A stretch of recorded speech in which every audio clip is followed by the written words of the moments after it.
to you by Papa Nicholas Coffee. Papa Nicholas Coffee, roasted fresh daily in Batavia, Illinois. Online at papanicholas.com.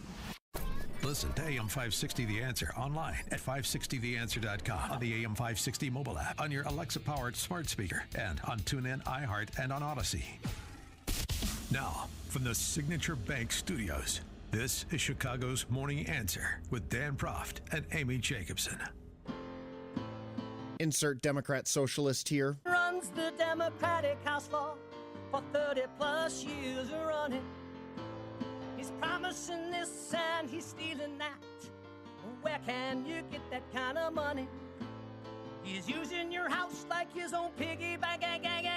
You ought to know by now. You can pay off your house here in Illinois, but you can never keep up with the taxes. Oh, how it's always been the plan to have a taxpayer pay, no doubt. Not a matter of if anymore, but when you're moving out. I said when you're moving out. Top of the morning, Dan and Amy. That theme music means it's time for our weekly confab with Ted Dabrowski, president of Wirepoints.org, all things Illinois policy related. Before we get to Ted, something that a listener sent in. This is excellent. Is this in your mailbag? This is so cool, yeah. Casey Case, I'm going to the mailbag here. Well, you had so much mail that it couldn't fit in your mailbox. It's Harper High School. The Big Shots of 59 from the yearbook. Okay. The boys' rifle team, Oh, my God. under the supervision of SFC Williams, completed the season, winning 4 matches, losing only 3. The requirements for membership are simple: nerves of steel, eyes of an eagle, perfect muscular coordination, the brains of Einstein, and an oversupply of confidence. Look at this. Oh, my gosh, picture. that's great. All these guys. Harper High School? Yeah, with their rifles. Oh, and to not leave them out, the girls' rifle club, the Targets, That's awesome. member of the Junior National Rifle Association, and on Wednesdays during ninth period is found shooting it out for top honors in intramural matches. Harper High School in West Inglewood, now closed. Right. But back in the day, he writes, does this listener who sent this in, I distinctly remember the first time I touched a real firearm. It was in public school, and it was handed to me by an instructor. I recall a rifle range in the basement of my high school. Guns and ammunition for target practice and competition were in the school and in many of my fellow students' homes. There was no school shootings then, no drive-by assaults, no metal detectors in schools, no physical searches. Today, my old neighborhood is not safe. It should be self-evident, that the current problems of gun violence in that neighborhood have little to do with the gun itself.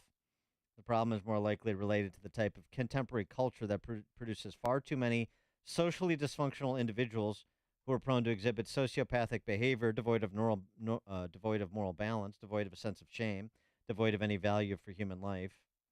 Human life should not be casually created or casually destroyed. Back when schools and CPS were also educating kids. Amazing. It's just to see those pictures and to think that that's, it's a while back. I know it's 65 years back now, but still, it's not that long ago. And there are people still around to remember it. And so they have a little bit of a perspective on how things went over that 6 decades. Better? Worse? In West Englewood. I think arguing it's better would be difficult, wouldn't it? Well, part of this, too, is about how we deal with public safety. A good piece from our friend Rafael Manguel in City Journal, The Myth of Nonviolent Crime.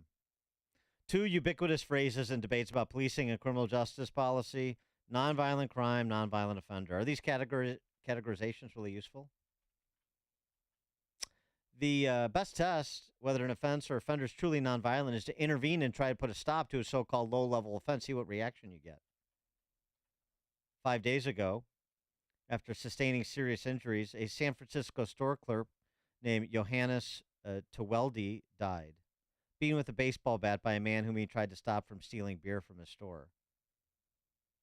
The nature of Teweldy's death illustrates an important reality that progressives working to ease up on supposedly nonviolent crimes don't seem to appreciate. Even quote unquote minor offenses like retail theft, open air drug use, smoking on subway platforms are frequently backed by the threat of violence. Had Tweldy, the store clerk, not intervene, just allowing the thief to take what he want, leftist prosecutors like Chesa Bodine, George Gasson, our own Kim Fox, probably would have refused to prosecute him. Nonviolent. And we'd have all we have is a lowly shop owner forced to shoulder the cost of a few cheap beers, right? No big deal. Wrong. The decision to ignore the theft would allow an individual who was, in truth, both willing and able to kill over $10 to remain on the street. It would only be a matter of time before he did something terrible, as he did.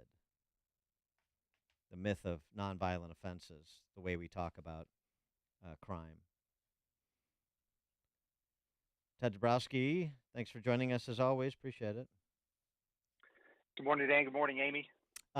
You and your colleague John Klingner did a write-up on the cost of quote-unquote nonviolent crime in Chicago recently. Yeah, I think Raphael's piece ties very well with that. What we're seeing is that, it's fascinating, first of all, that the arrest rates in Illinois or in Chicago have collapsed to just 5%. So when you take the 60,000 plus serious crimes, major crimes in Chicago, just 5%, about 3,000 get arrested. So overall, nobody's getting arrested, in large numbers. But it's, and so that makes the calculus of a criminal say, hey, I'm likely to get away with what I want to do, whether it's steal, whether it's hurt somebody, steal a car, take their iPhone, whatever it is. But then you add to that a whole host of other things, and you kind of realize that the risk of punishment to a bad guy is got to be near zero. And of course, any one individual may get busted, but overall, if you look at the overall numbers, it's almost like you're not going to get caught. And even if you do get caught, they're going to let you go. And with the Safety Act coming on, there's a bunch of crimes now that they're not detainable. So you may never pay, any price at all. So go for it. The green light is there for you to go do whatever you want to do. Just to put some numbers to that, motor vehicle theft, this is 2022. Motor vehicle theft, 3% arrest rate. Aggravated battery, 17% arrest rate. Criminal sexual assault, 3%. Burglary, 4%. Theft of more than $500, 1%. Robbery, 5%. So to your point, I mean, just to, the number of the crimes in these categories are in the thousands, in some cases tens of thousands. So yeah, you have repeat offenders feeling like they're empowered to be repeat offenders. Pretty straightforward. Well, and there you go. And then that leads to this craziness of saying violent crime, nonviolent crime, because if you've done your theft of over 500 a few times and you've gotten successful taking a few iPhones and purses and whatever, well, then at some point you're going to go bigger or you're going to get challenged, and that nonviolent crime suddenly becomes violent, and that's the scary part for a lot of people. And what do we have? I mean, just thinking about the theft, because of course that's theft over $500 is right there with motor vehicle theft. The carjackings is the most frequent crime. In Washington, D.C., a giant food market will clear its beauty and health aisles of all national labels. No more Tide, Colgate, Advil, because the products are easy to steal. They have higher resale value, one of the two, and they're going to go with their private label, their white label products that don't have the same cachet on the street as your bottle of Tide laundry detergent. I mean, between everything behind plexiglass at the CVS and now you're removing brand labels. Corporate America, in addition to Ma and Pa America, they may want to join forces on this and pressure these prosecutors in places like D.C. and Chicago to get a little bit more serious if they're interested in the vitality of their businesses. Yeah, and it goes further than that too, right? Where you start having closures in these criminal heavy areas, and so then you got ordinary people who aren't criminals who now suddenly don't have access to product, and and then it gets worse than that, right? Because you've got these stores that no longer take on the criminals; they just watch them.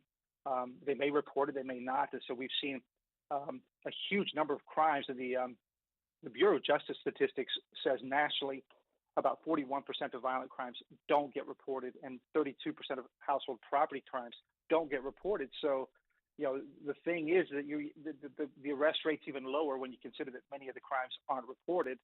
And then you add on to that, Dan, Mamie, you add on to the fact that more than 60% of 911 calls, the urgent calls, they're called level 1 and 2 calls, they don't even get answered within 30 minutes or an hour because there's not enough police to cover it. And so, man, if you're a criminal, that all you need to do is go on a little robbing spree. Take your Kia or your Hyundai that you just stole, go into one neighborhood, do something wrong, drive a few blocks down the road where they're not going to chase you, they're not going to foot chase you or car chase you anymore, and then you do another one, and then you can do a series of 18 to 20 robberies and get away with it. And like I said, they're not going to chase you. We've seen that already happen. Do you think anything's going to change once Kim Foxx leaves? I doubt it. I think. Well, who knows how this all plays out, right? If things stay like they are, it's just going to be the next version of a Kim Foxx, right? Who knows? Maybe a little bit better, maybe a little bit worse. I think the bigger question is, when does this all hit the fan, and how does it hit the fan? And maybe it never does. Maybe it's a slow boil, as one of our writers on Wirepoints said.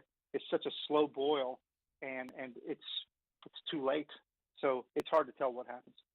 I wanted to give you the opportunity to weigh in on a topic we discussed earlier in the show. That's Chicago Teachers Union president and co-mayor and national vice president of American Federation of Teachers, that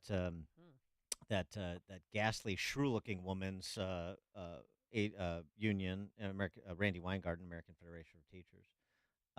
Stacey Davis Gates thinks that school choice is racist. And yet she made a choice for her son, and that was to send him to a private Catholic school called De La Salle. Yeah, surprise, surprise, right? That anybody from the teachers union would send their kids to a private school. This is an interesting story because it's not a surprise, right? There's no, it's not. The hypocrisy is there every single day, and most public sector or many public sector parents with the means send their kids to private schools, and we know this. And you guys, you Dan have reported on this a lot in the past. And the only problem for Stacey Davis Gates is she's at the top, and she's made such strong comments about school choice and about calling people fascists and segregation academies. She said so many segregation academies. Yeah, it's my favorite. Yeah, yeah, segregation academies, and. So she's on record. So it's going to be a little hard for her to back off. Now, I think the bigger question for us is, can she be held accountable to not to our side, right, but to the public? And we've been writing about this a lot at Wirepoints, and we highlighted, the results are disastrous. Usually it's 1 out of 10 black kids that can read, but it's much worse in some schools. None of them can read at grade level. So, why does she have this? Why does she have the power to kill school choice the way she does, both verbally and in her influence of votes? And yet she gets to send her kids to these segregation academies. I think this is sort of like clickbait for us, though. You know what I mean? The hypocrisy is, as you say, it is ubiquitous. It is unrelenting. And it is also something that is of no interest to even the sort of self-styled, thoughtful liberal, if such a thing exists in Chicago anymore. I hear what you're saying. I get it.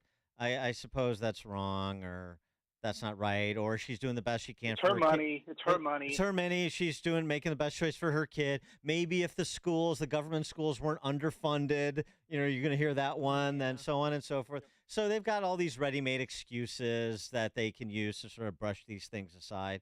I don't see this changing anything. I don't see tweet storms about her hypocrisy really changing anything. And frankly, there's just not the will, the political willpower among the sensible people left in Illinois to do much about it, doesn't seem to me. No, I think the only thing she has to decide is whether her other 2 kids should go to private schools now that it's out. Yeah, exactly. Right. That's I think they have a great student to teacher ratio there. 10 students to 1 teacher. It's not bad. 96% attend college or university. So she chose a wonderful school. You can see why she chose it, yeah, as opposed to one of the schools she lords over. Right. So Dan, to your point, I'm like you. This is another big deal. We get a lot of noise and all that, but in the end, nothing happens because we've been through this all the time. I think the biggest issue, really, as you said, is how do we expose the fact that so many of these schools are failing, and to parents who don't even know, and how many of these parents don't even know that school choice exists. I think I may have said the other day, I met a mom the other day who has a really smart 11-year-old, really smart. I met him. And I asked her, well, have you heard of school choice? And she shook her head. She'd never heard of school choice. She didn't know what it was. So she can't be an activist if she doesn't know what it is. And she did not want to send her kids to the public school nearby. So there's a lot of work to do. No, we do a terrible job marketing our ideas and even our policy successes. Amen. Absolutely right. Ted Dabrowski, wirepoints.org, all things Illinois policy related. Ted, thanks for joining us. Thank you, guys. Thank you. And he joined us on our turnkey.pro answer line. Listen to Dan and Amy on your smartphone. Download the AM560 mobile app today at 560theanswer.com/mobile. Is your cell phone in desperate need of replacement? You know the signs. Short battery life, so you have to have a charger on hand. Cracked screen that splinters? No. It's time to put that old phone to rest and upgrade to a new 5G Samsung Galaxy from Pure Talk. Ready? For free. Get a free 5G Samsung Galaxy with 2-day battery life, edge-to-edge display, and ultra-strong Gorilla